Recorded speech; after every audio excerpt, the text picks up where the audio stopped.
Assalamualaikum warahmatullahi wabarakatuh. Innal hamdalillahi nahmaduhu wa nasta'inuhu wa nastaghfiruh wa na'udzu billahi min sururi anfusina wa min sayyiati a'malina. May yahdihillahu fala mudilla lahu wa may yudlil fala hadiyalah.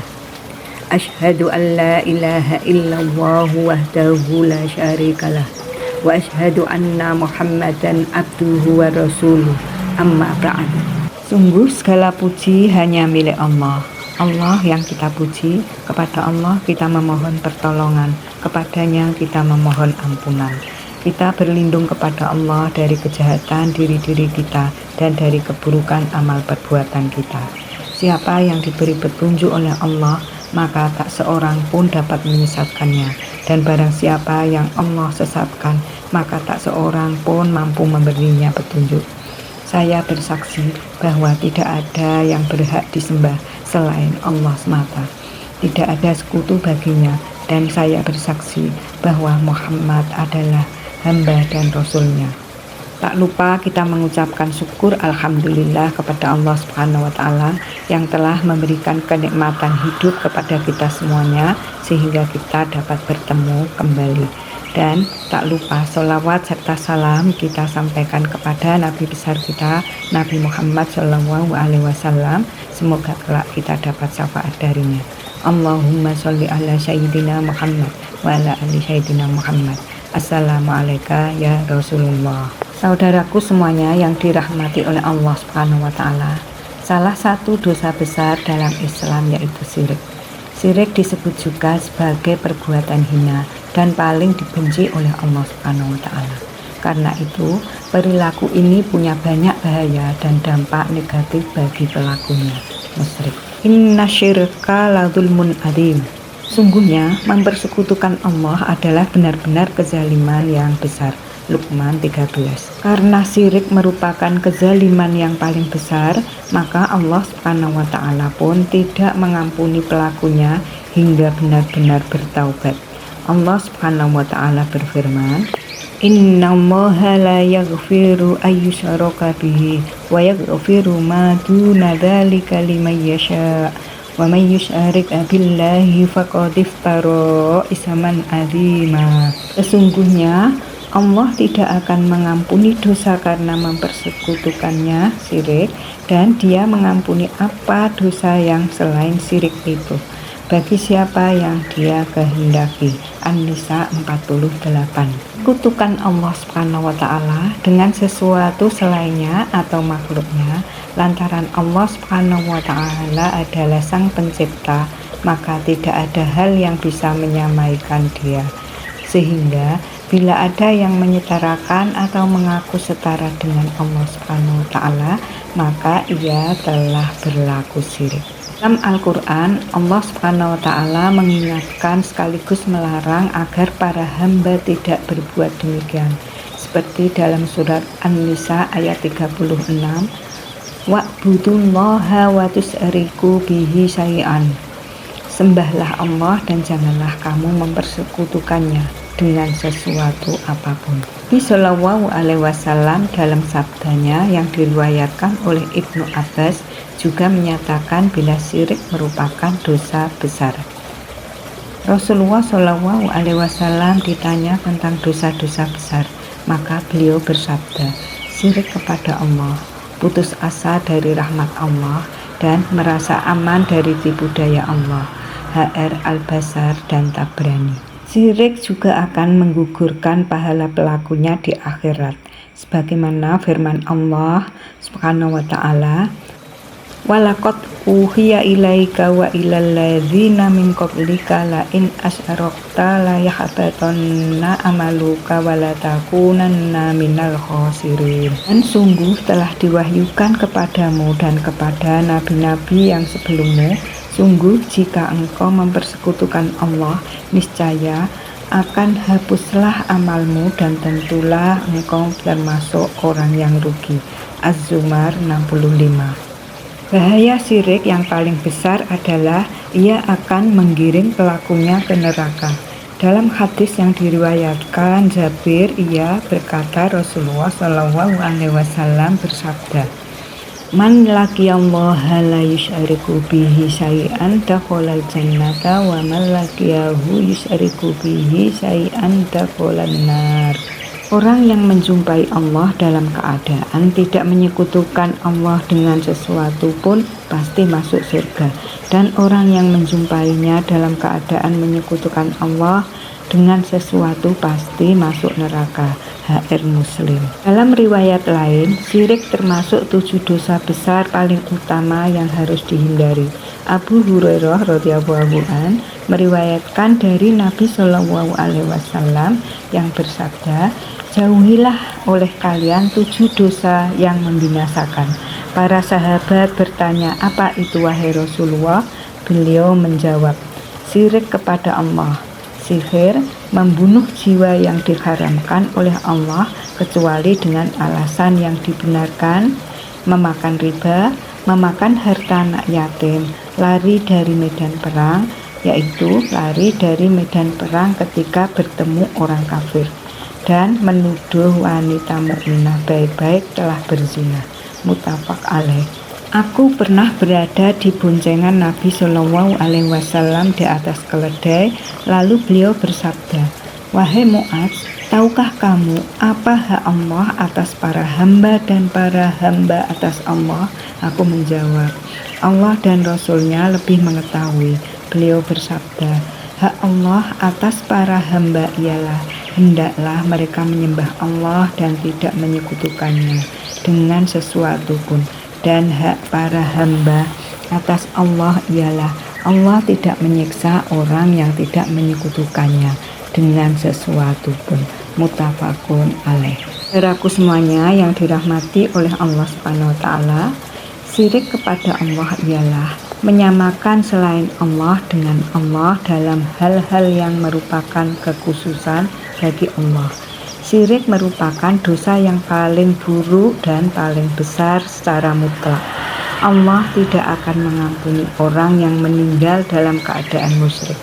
Bahkan ia kekal di dalam neraka dikarenakan besarnya kedurhakaannya terhadap hak Allah. Hadis-hadis di atas mengingatkan kepada kita akan beberapa hal. Yang pertama, bahayanya syirik dan wajibnya berhati-hati terhadapnya. Yang kedua, Allah tidak akan mengampuni dosa syirik kecuali telah bertobat darinya. Syirik tidak sama dengan dosa-dosa lainnya yang jika Allah menghendaki, Dia akan mengampuninya, dan jika menghendaki, Dia akan mengazab pelakunya. Yang ketiga, barang siapa mati dalam keadaan musyrik, maka amalannya terhapus dan tertolak. Yang keempat, syirik merupakan penyebab kekekalan di dalam neraka. Dalam buku panduan Muslim, macam-macam syirik terbagi menjadi 2. Yang pertama, syirik besar. Jenis ini adalah perilaku menyekutukan Allah Subhanahu wa taala dengan sesuatu lain dalam ibadah, ketaatan, doa, serta kecintaan hamba. Adapun dalam ibadah seperti menyembah atau beribadah kepada berhala, api, matahari, atau semacamnya. Untuk syirik dalam hal ketaatan, yakni dengan menaati kepada selain Allah Subhanahu wa taala dalam hal menyatakan baik dan buruknya sesuatu. Menyekutukan Allah dalam doa berarti dengan meminta pertolongan kepada selainnya. Sementara syirik dalam hal kecintaan artinya mempersekutukan Allah Subhanahu wa taala dengan mencintai hal lain dengan porsi yang lebih besar dibanding kepadanya. Kedua, syirik kecil dikatakan sebagai perbuatan yang pada lahiriahnya dilakukan sebagai ibadah dan ketaatan kepada Allah Subhanahu wa taala, tetapi dalam pelaksanaannya tidak demikian. Orang musyrik punya tujuan lain di samping menyembahnya. Syirik jenis ini tidak menjadikan seseorang keluar dari keislaman, melainkan membuat ibadahnya itu sia-sia.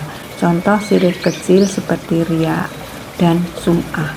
di mana melakukan amal ibadah karena ingin dilihat dan didengar oleh orang lain. Dan bahaya syirik masih dari panduan muslim sehari-hari.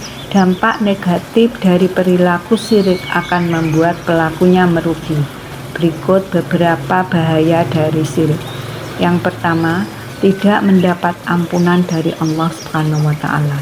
Dalam surat An-Nisa ayat 48, sesungguhnya Allah tidak akan mengampuni dosa karena mempersekutukannya syirik, tetapi Dia mengampuni apa atau dosa yang selain syirik itu bagi siapa yang Dia kehendaki. Siapapun yang mempersekutukan Allah sungguh telah berbuat dosa yang sangat besar. Yang kedua, pahala amalnya terhapus sehingga menjadi sia-sia.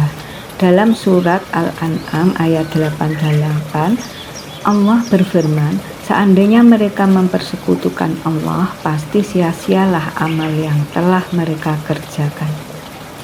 Yang ketiga, mendapat azab neraka yang kekal.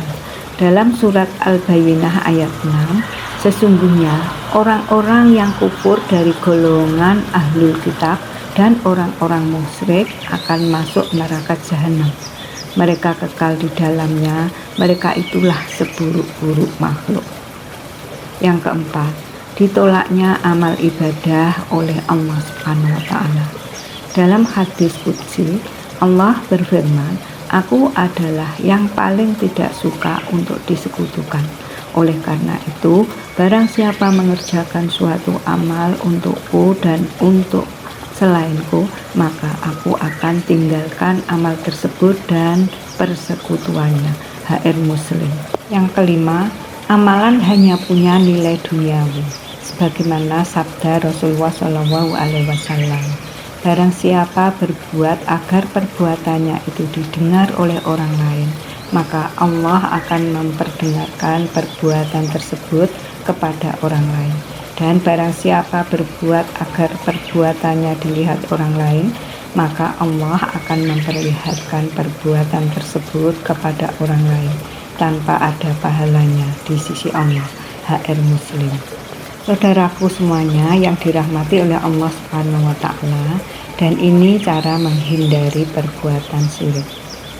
Disebutkan dalam buku Aqidah Akhlak di antara perilaku atau hal-hal yang bisa dilakukan agar terhindar dari perbuatan syirik, yaitu diantaranya yang pertama, selalu menegakkan sholat, sebab dengan mengerjakan sholat yang benar, seseorang dapat terhindar dari perbuatan keji dan munkar. Yang kedua, selalu berusaha meningkatkan ketakwaan kepada Allah Subhanahu wa taala dan meyakini setiap masalah pasti akan ditunjukkan jalan keluar olehnya. Yang ketiga, selalu berusaha sadar bahwa syirik termasuk dosa yang paling besar dan tidak akan diampuni oleh Allah Subhanahu wa taala. Dan yang keempat, selalu mengingat Allah Subhanahu wa taala dengan beribadah dan mendekatkan diri kepadanya, sehingga seseorang selalu berada dalam kontak batin dengan Sang Khalik. Dan apa penyebab orang berbuat syirik? Yang pertama, dhaiful iman, lemahnya iman. Seorang yang imannya lemah cenderung berbuat maksiat. Lemahnya rasa takut kepada Allah Subhanahu wa taala ini akan dimanfaatkan oleh hawa nafsu untuk menguasai diri seseorang. Ketika seseorang dibimbing oleh hawa nafsunya, maka tidak mustahil ia akan jatuh ke dalam perbuatan-perbuatan syirik, seperti memohon kepada pohon besar karena ingin segera kaya, atau selalu merujuk kepada para dukun agar penampilannya tetap memikat hati orang banyak. Yang kedua, al-jahlu, kebodohan. Karenanya masyarakat sebelum datangnya Islam disebut dengan masyarakat jahiliyah, sebab mereka telah diselimuti oleh ego nafsu sehingga tidak mau mengikuti kebenaran, atau memang mereka tidak tahu mana yang benar dan mana yang salah. Dalam kondisi yang penuh dengan kebodohan itu, orang-orang cenderung berbuat syirik. Karenanya Semakin jahiliyah suatu kaum, bisa dipastikan kecenderungan berbuat syirik semakin kuat. Dia adalah Tuhan yang mengetahui yang gaib, maka dia tidak memperlihatkan kepada seorang pun tentang yang gaib itu. Quran Surat Al-Jin 26. Yang ketiga, taklid, ikut-ikutan secara membabi buta. Al-Quran selalu menggambarkan bahwa orang-orang yang menyekutukan Allah SWT selalu memberi alasan mereka melakukan itu karena mengikuti jejak nenek moyang mereka. Dan apabila mereka melakukan perbuatan keji, mereka berkata, kami mendapati nenek moyang kami mengerjakan yang demikian itu dan Allah menyuruh kami mengerjakannya. Katakanlah, sesungguhnya Allah tidak menyuruh mengerjakan perbuatan keji. Mengapa kamu mengadang-adang terhadap Allah yang tidak kamu ketahui? Quran Surat Al-A'raf. Penyebab syirik dalam Islam lainnya adalah ketidakpahaman terhadap tauhid, pengaruh budaya dan tradisi, ketakutan dan kepercayaan terhadap makhluk, hasad, iri hati, dan kebencian, pemahaman yang salah tentang wali Allah, dan kurangnya pendidikan agama. Syirik adalah dosa yang paling serius dalam Islam yang terkait dengan perbuatan menyekutukan Allah dengan sesuatu atau seseorang selainnya. Dalam Al-Quran, Allah sangat tegas melarang syirik dan menggambarkan itu sebagai dosa yang tidak diampuni. Allahu a'lam bishawab. Kurang lebihnya saya mohon maaf yang sebesar-besarnya. Jangan lupa share agar menjadi amal jariah insyaallah. Allahumma inni as'aluka ilman nafi'ah wa rizqan thayyiban wa amalan mutaqabbalan. Astaghfirullahaladzim. Subhanakallahumma wa bihamdika asyhadu an la ilaha illa anta astaghfiruka wa atubu ilaik. Assalamualaikum warahmatullahi wabarakatuh.